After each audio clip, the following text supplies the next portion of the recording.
연애 기간을 포함해서 결혼 후 같이 산 세월이 13년입니다. 어린이집에 다니고 있는 아이도 한 명 키우고 있고요. 몇 년 전 시아버지께서 돌아가시면서 유산 형식으로 어머님께 남겨주신 돈이 있었습니다. 어머니께서는 본인 아들을 믿고 맡아달라 하시며 남편에게 1억 3천가량을 넘겨주셨었죠. 저는 남편이 알아서 돈 관리를 잘하고 있겠지 생각했었는데 여자의 촉이란 무서운 것 같습니다. 갑자기 그 돈이 확인하고 싶어졌거든요. 그런데 제가 남편에게 돈에 대해서 물어보자 1년 정도 누구 빌려줬다. 이자 쳐서 받기로 했다. 하며 거짓말로 계속 둘러댔습니다. 그러다 본인 선에서 해결 못할 정도로 일이 커지니 그제서야 실토를 하더군요. 도박으로 현금을 다 날리고 사채까지 썼다고요. 결국 살던 집을 팔고 더 작은 집으로 이사를 가게 되었습니다. 아직 어린 아이가 있는 상태라 정신 차리고 살겠다. 한 번만 믿어달라.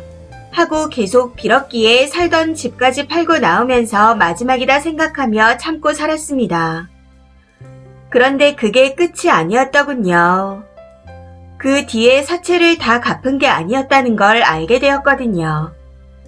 당시 아직 얼마 남아있는 빚이 있다 어쩐다 하면서 그 돈만 다 갚으면 정말 열심히 살 수 있다 하는 남편 놈을 바라보며 그래, 둘이 열심히 일하면 금방 갚을 수 있을 거다.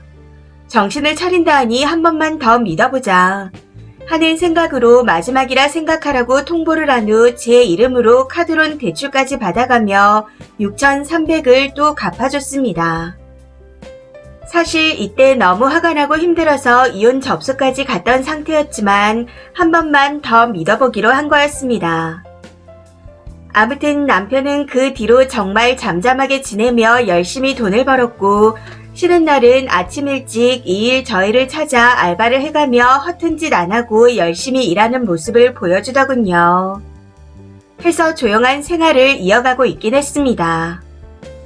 그런데 어느 날부터인가 회식이다 어쩐다 하며 술 먹고 연락이 안 되고 집에도 안 들어오는 날이 늘어나기 시작했습니다. 이것도 매번 화를 내면 다시 안 그런다는 말에 용서하고 믿고 넘어갔었는데 며칠 전 더는 참지 못하고 터져버렸습니다.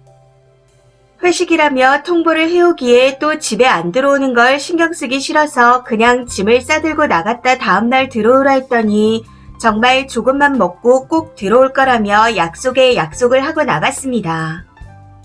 네, 그날 결국 안 들어왔네요. 정말 오랜 기간을 참다 그 일로 인해 폭발해서 이제 더는 못 참겠다. 정말 이혼하러 가자 하고 이야기했습니다.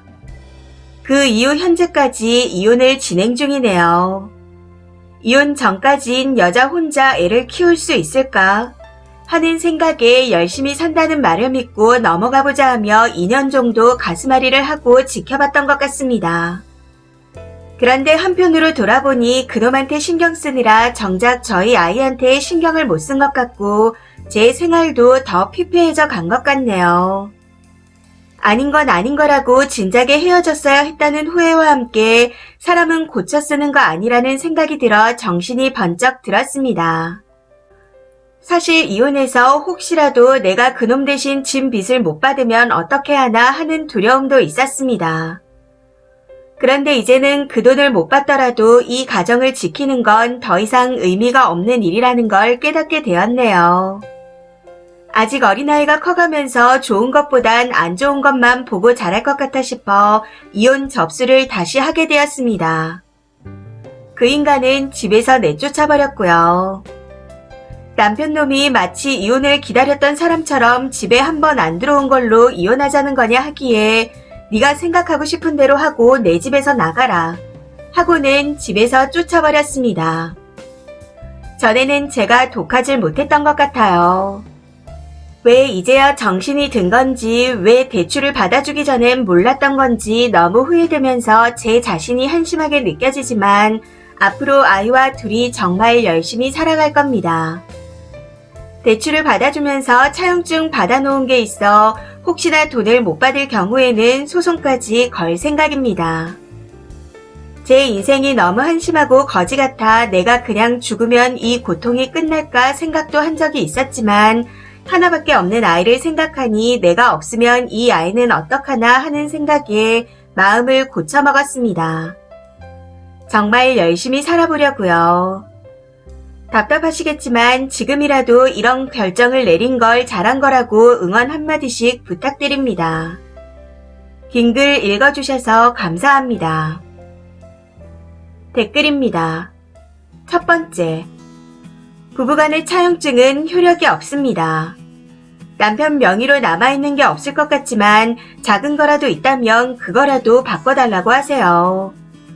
그리고 이혼하는 건 맞는데 시댁이나 주변에 창피해도 님 남편이 도박꾼인 거, 또 그 도박 때문에 힘들어서 이혼한다고 소문을 내주세요.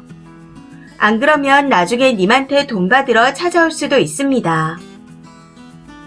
두 번째, 도박, 바람, 폭력은 정말 고치기 힘듭니다.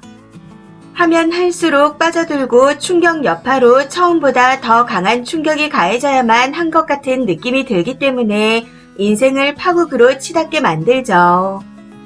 자녀를 위해서 지금이라도 결단을 내리셔서 다행입니다. 세 번째, 진짜 잘한 거예요. 이혼 안 하면 나중에는 남자는 빚 때문에 도망치고 빚쟁이들이 글쓴이한테 돈 받으러 올 겁니다. 빚 받으려는 사람들이 쓴이와 아이를 괴롭히겠죠. 그거 진짜 못 견뎌냅니다. 네 번째, 도박은 손을 잘라도 하는 겁니다.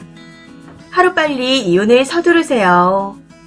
그리고 도박뿐만 아니라 매번 회식이다 뭐다 하면서 집에 안 들어오는 것도 문제네요. 여자가 있을지 누가 아나요? 아이를 위해서라도 잘하신 거예요. 힘내세요. 다섯 번째, 남들 잘하셨어요. 쓴이는 해볼 만큼 해본 거고 여러 번 기회를 주었음에도 여전히 제자리잖아요. 사람 고쳐 쓰는 거 아니라더니 기회를 줘도 본인이 그냥 뻥뻥 차버리네요. 더 최악의 상황으로 가기 전에 정리하시는 거 정말 잘하시는 겁니다. 앞으로는 꽃길만 걸으시길. 여섯 번째, 대체 뭘 보고 다신 안 그런다는 말을 믿었나요? 잘못에 대한 페널티나 행동의 변화 없이 말로만 안 그러겠다는 걸 믿는 사람도 저는 못 믿겠던데. 그래도 아이를 생각해서 지금이라도 마음을 고쳐 먹으셨다니 다행입니다. 앞으로는 어떤 감언 이설을 하더라도 넘어가지 마시고 딱 잘라내세요. 남편 대신 대출받은 빚도 꼭 받아내시고요. 일곱 번째, 잘하셨습니다. 도박꾼 아빠를 성인이 될 때까지 엄마가 같이 살았던 자식으로서 한 말씀 드리자면 계속 그대로 살다가는 자식이 그 도박한 사람처럼 쫓겨다니며 살게 될 겁니다. 돈이 없어서 학교도 못 가고 꿈 같은 건 꾸지도 못하죠. 저는 아직도 방황하며 살고 있습니다. 죽기 전에 아빠라는 인간을 찢어버리는 게 제 꿈이네요. 이혼 잘하셨습니다. 이 사연은 여기까지입니다. 시청해주셔서 감사합니다.